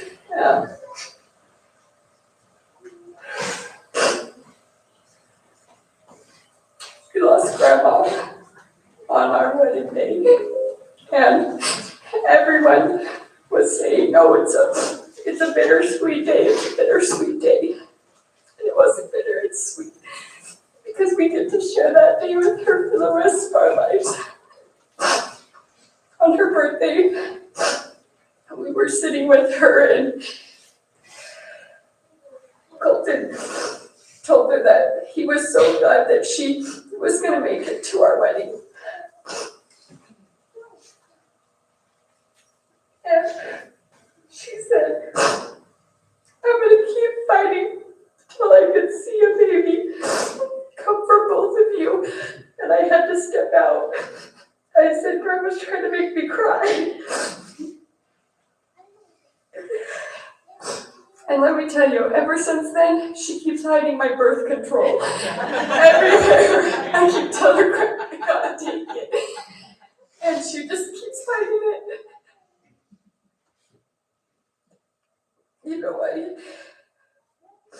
When I first met her, she pulled Colton into the room and she told him, that blue-haired girl, you cannot date her. It's not gonna work. And me and her, we became really good pals. And like Sarah talked about, there are times where we were babysitting, and I needed to work. She just kept pulling me in and telling me everything about her life. And her life was not easy, not even in the slightest. But her kids were her reason. And see, I got lucky because I get to hear about all of the drug addiction and all of the crazy stories. But I get to see you guys how you are now. And every time I saw Grandma, I would make it a point that she gave me the best family. And she'd just smile at me so big. She loved hearing that. And I'm so grateful for her, and I'm grateful to have her be a part of our day the rest of our lives. And she was going to be there whether she was going to be at our wedding, it didn't matter. At the end of our day, we asked everyone to get out, and we did a private last dance. And we laughed that Grandma sat there and she was shaking her head saying, "I'm not getting out." And she's welcome anytime.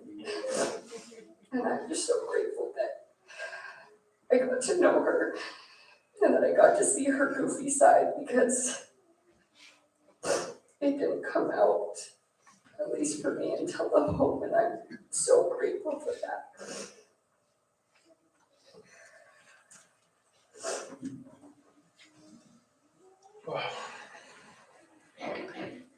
I hate crying. I hate crying in front of everybody, but I'm very thankful that everybody's here.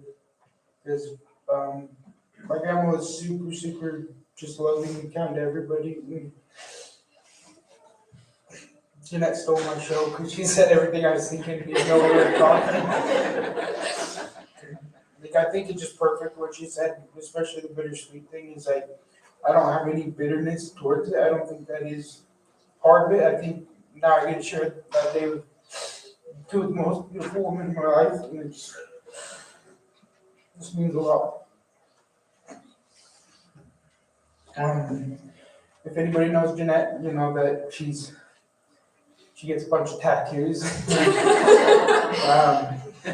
I've always said I'd never get a tattoo unless I've done something, and so when we're down in Vegas for our honeymoon, I was just gonna get something stupid until I saw an awareness ribbon, and I got that tattooed, and I got and the date on the bottom, and we were talking about if she would like it or not, and we decided she'd probably be really pissed that I got a tattoo. But secretly, I think she'd love it. And I'm just super thankful that she got to see everybody come together, because back in the day it was rough. Like me and Casey and Zach, we didn't really get along, especially me and Casey. And she'd always yell at us and say, "Hey, don't be a douchebag." I just said that's part of me. But I'm thankful that she gets to see like all of us be like best friends now, and just how proud she'd be of, everybody for coming along.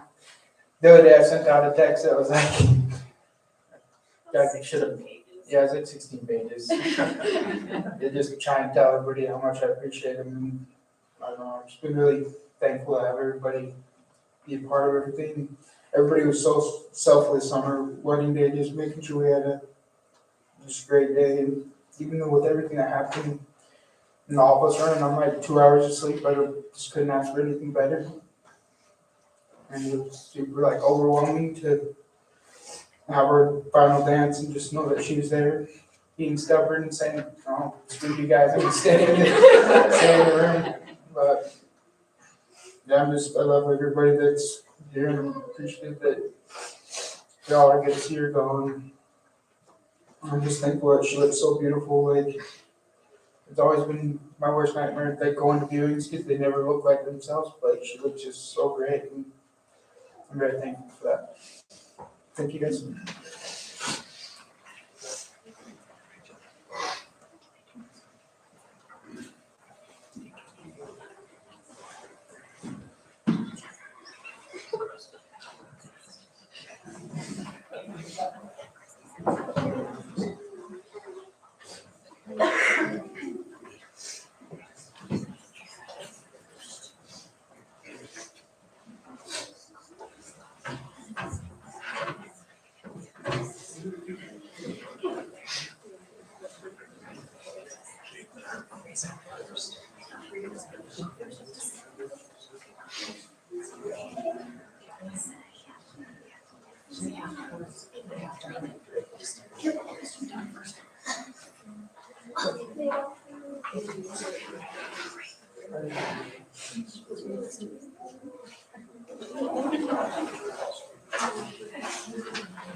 Okay, Gracie's too shy to read.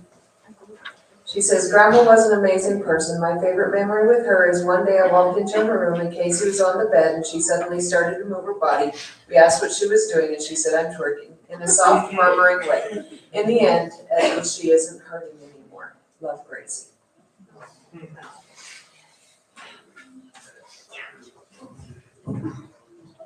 Grandma was one of the most best people in the world. She always made me feel safe and sound when I felt mad, sad, and nervous all at the same time. Grandma was always there for me whenever I felt bad or sad and mad. And she still is. She's still in my heart. I just miss seeing her face laughing all the time with me. And the things that my mom made.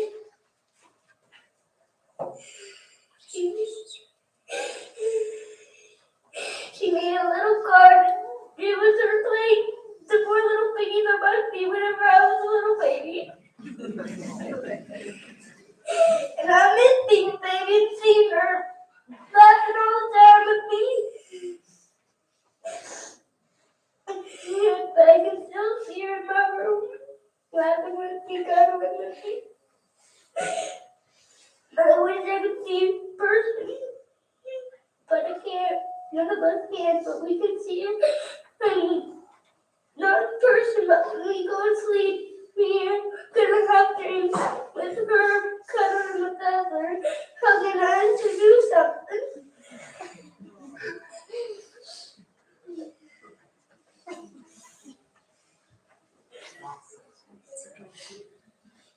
Yes, what do you do? You want to say something? Oh, Casey wants me to tell about when he wanted to know if he could wake Zach up. Zach was asleep, so he went in and he punched him where he shouldn't have, and Mom jumped up and she threw a can of Campbell's soup right at him to see if he could dodge a hit like that. If it wasn't the Campbell's soup, it was a back scratcher or a mug of water or a tub of butter.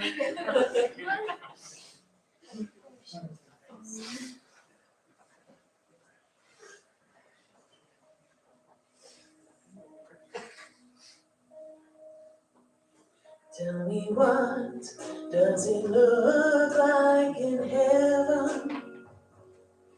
Is it peaceful? Is it free like they say? Does the sun shine bright forever?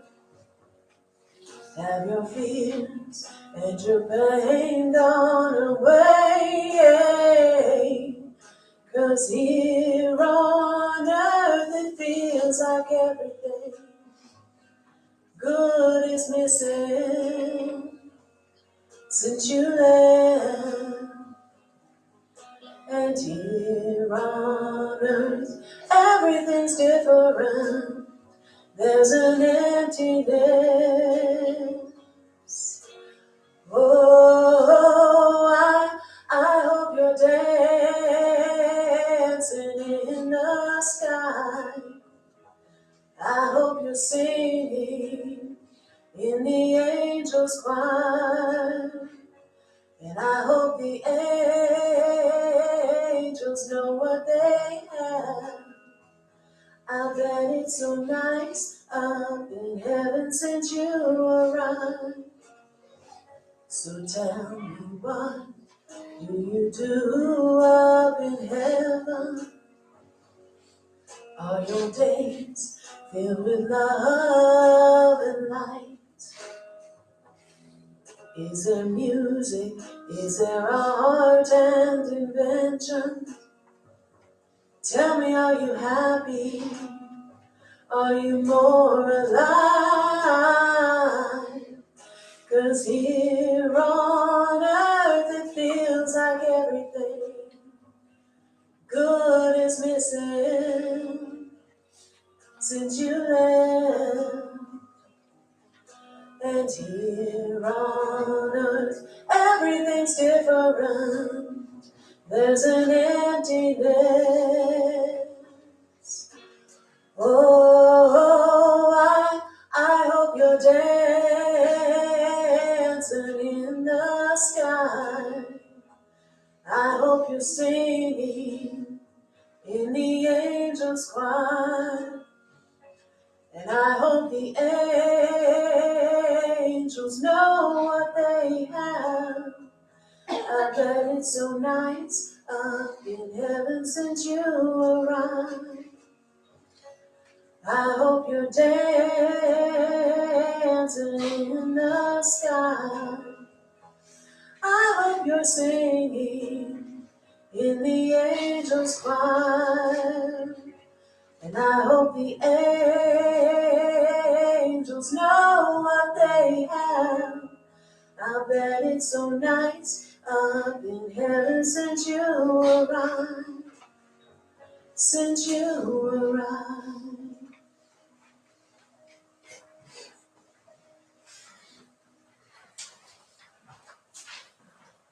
I'm really sorry, but we had to cut out the open mic part of Mom's services so that we can get her over to the Orem Cemetery on time.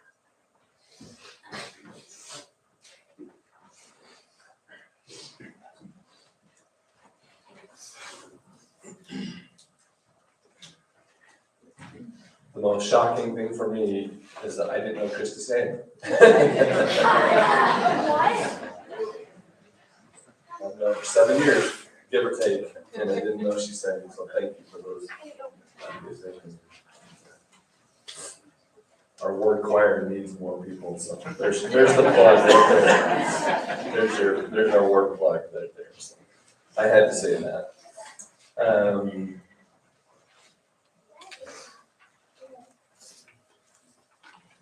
I think I've cried more than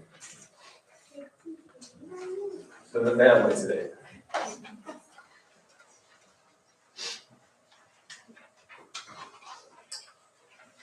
I think Lynn has been not feeling well since she moved here. So I kind of know Linda from many opportunities have given her blessing.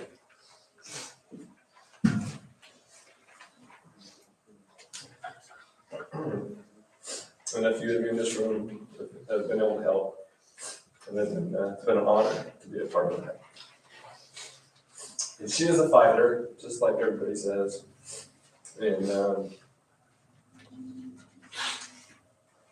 about a year ago, give or take, I was at the house. And she said, Bishop, you gotta come and give me a temple recommend interview. So, okay, yeah, we can do that, no problem. And she's like, I'm adamant about it. I need you to get over here and do a temple recommend interview. And so I thought, this is pretty important to her. And I thought, I'm gonna look to see if her recommend's even expired. And it hadn't. I looked and it was still good for about 6 more months.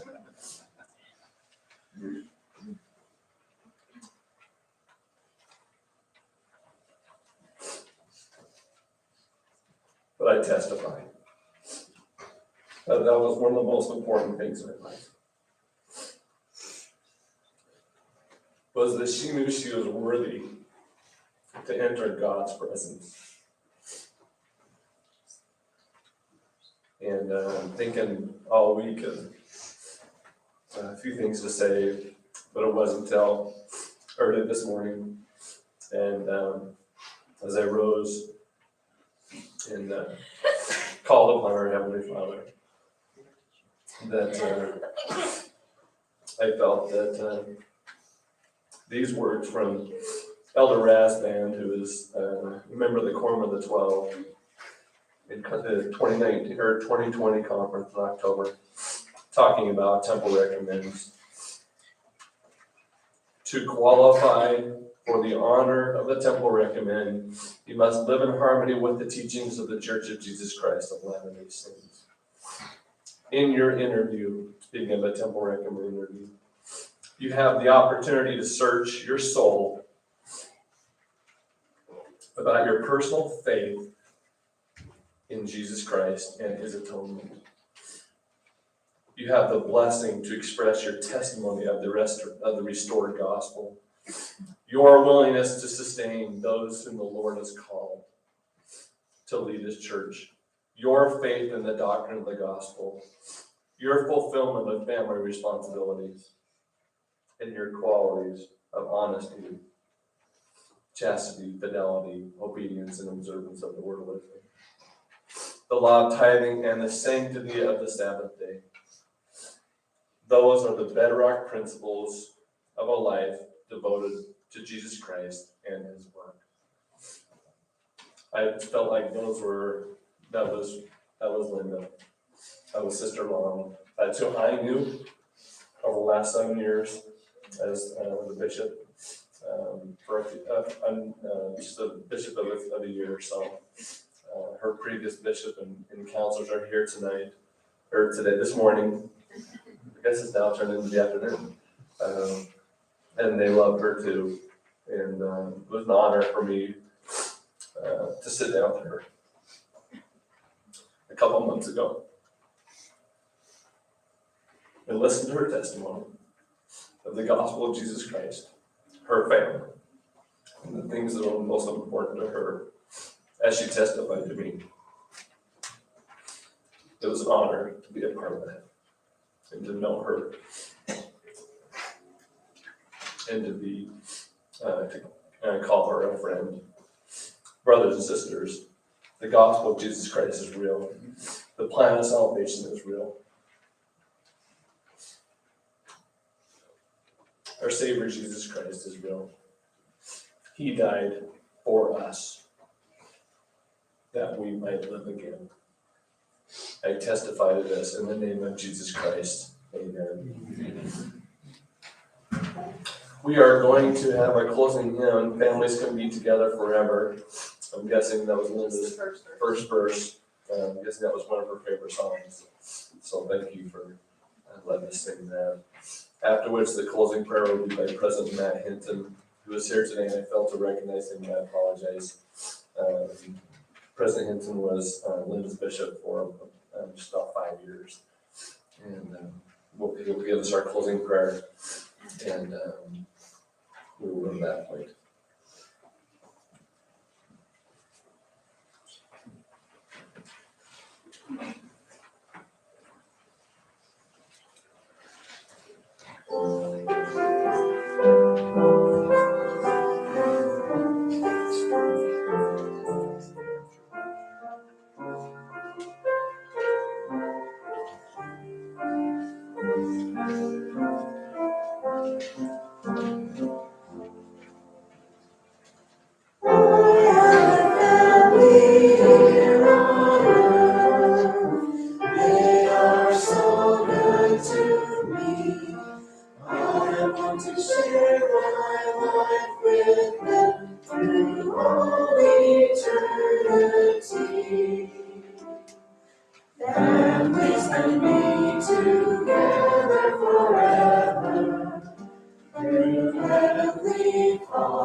Heavenly Father, we feel blessed to be here today to honor and remember and cherish the relationships that we have developed with thy special daughter, Linda. We love her. We're grateful for the impact that she's had in our lives, and we pray that those memories and those relationships will be sealed in our hearts. And as we are left to live and to honor her memory by the way we live and by the way we treat others and the way we act, that we will honor that memory. And we're grateful, Father, for the gift of thy Son, Jesus Christ, and his atoning sacrifice and resurrection that make it possible that we can be together again, that this life is not the end, that there is more, and that we can continue those relationships. We're grateful for the plan of salvation, the plan of redemption that thy Son offers each of us, that Linda so fully believed and loved.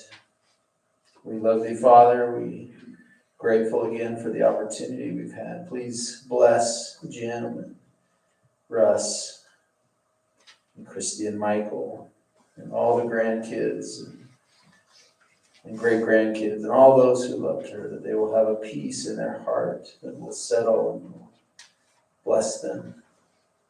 They will know that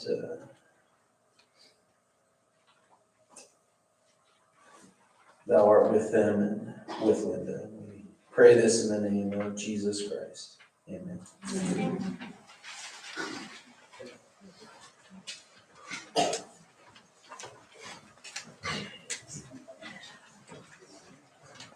Brother and sister, would everyone rise? Those who are acting as pallbearers. Wait. Oh, We're gonna do this song as a congregation, and then the pallbearers will go with you, correct? Okay.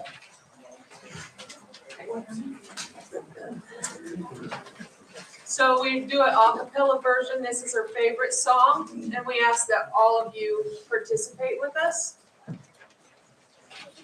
Somewhere over the rainbow, way up high, there's a land that I heard of once in a lullaby.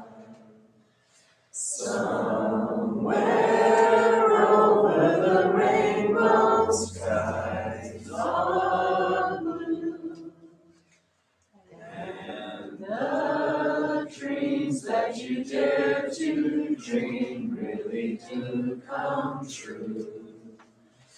Someday I'll wish upon a star and wake up where the clouds are far behind me, where troubles melt like lemon drops away above the chimney tops. That's where you'll find me. Somewhere over the rainbow, birds fly over the rainbow. Why, oh, why can't I? If happy little bluebirds fly above the rainbow, why, oh, why can't I?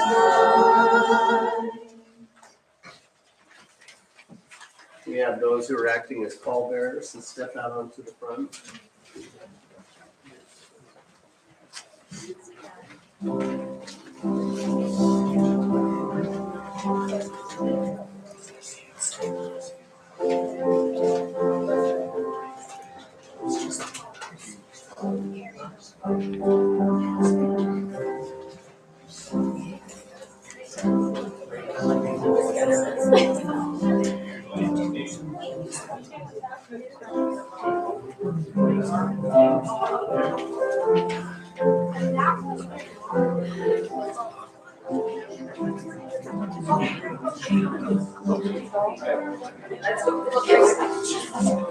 Oh my God.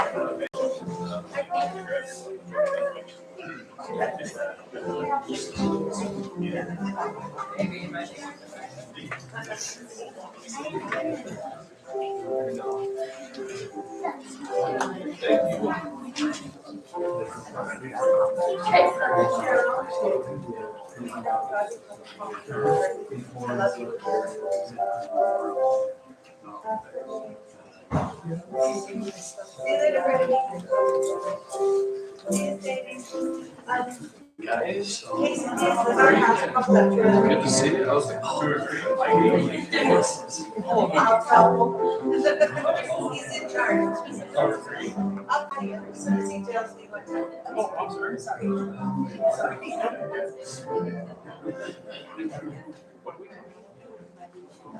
Quesadillas that you can eat 3 or 4.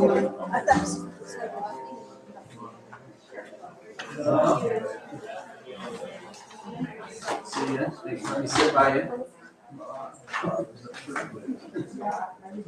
Oh, good to see you. This shit, oh, yeah. Back in black, huh? Yeah, it's good to see you. Oh. Yeah, it's been a couple months from the time we last saw you until. How was your? Oh, yeah. Hey, that is something that's not for everyone. And even that process is really not for that many people. It takes a special person to do that, to enjoy it. So you found respect for photographs. Lots of those, huh? Hello. Lots of those. Well, I do went out and had a good experience, or had an experience. Maybe it wasn't great, but had an experience. Yeah. Oh, as much as I can be. Yeah. Probably in the fall. Yeah, we're just working right now. Yeah. So do you know Shelley Smith? She works at Cascade, it's a dental office. It's good. Really fly across the country. And I am. Live by yourself? Yeah, kind of. No, Well, she you are works living in by yourself. office. You know where you're with friends. Presentation, the way things are and where and all that. So So it's the same business, but it's a spring business. Shoot, well, I actually, love maybe it. The people there are great.